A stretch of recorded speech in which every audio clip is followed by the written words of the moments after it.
suite à la modification de la carte électorale faisant de Keur Massar le 46e département du Sénégal, le secrétaire général national, Maître Abdoulaye Wade, avait nommé des coordonnateurs départementaux au nombre de 16 par la circulaire numéro 0093 SGN PDS 2021.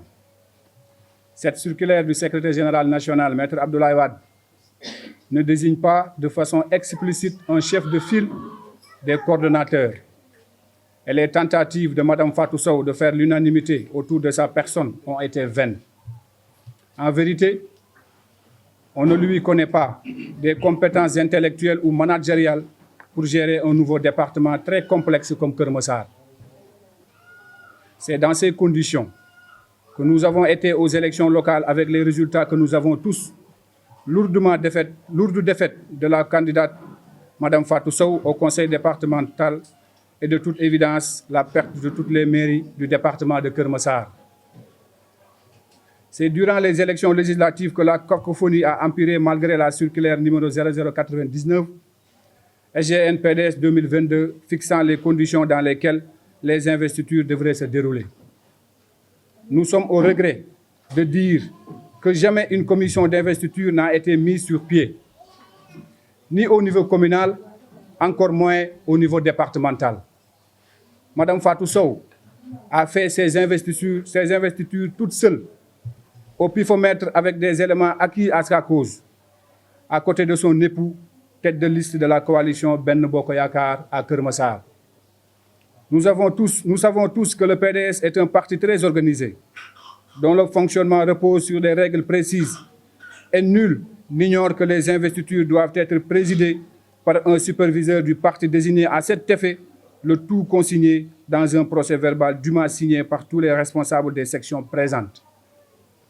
Rien de tout ça n'a été fait, au mépris des règles définies par les textes du parti.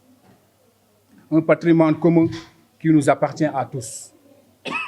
Les procès-verbaux présentés à la direction du parti et dont nous avons des copies sont faux et les arguments développés sont fallacieux et n'existent que dans son imaginaire.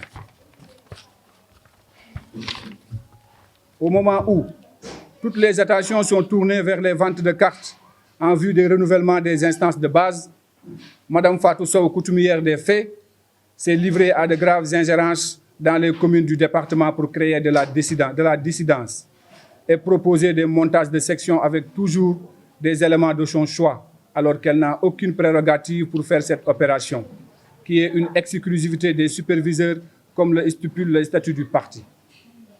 Qui est derrière cette dame pour qu'elle ose menacer d'exclusion des responsables de premier plan des communes et tenter ainsi de casser la dynamique unitaire du PDS dans le département de Keur Massar.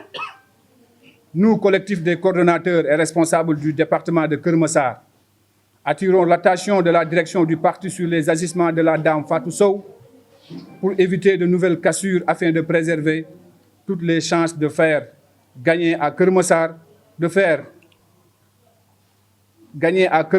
notre candidat en 2024. Le collectif invite la direction du parti à rejeter toute forme de liste non consensuelle en marge du processus classique des renouvellements en cours. Nous réitérons notre engagement derrière notre candidat Karim Meïssa Wade et au secrétaire général national, Maître Abdoulaye Wade.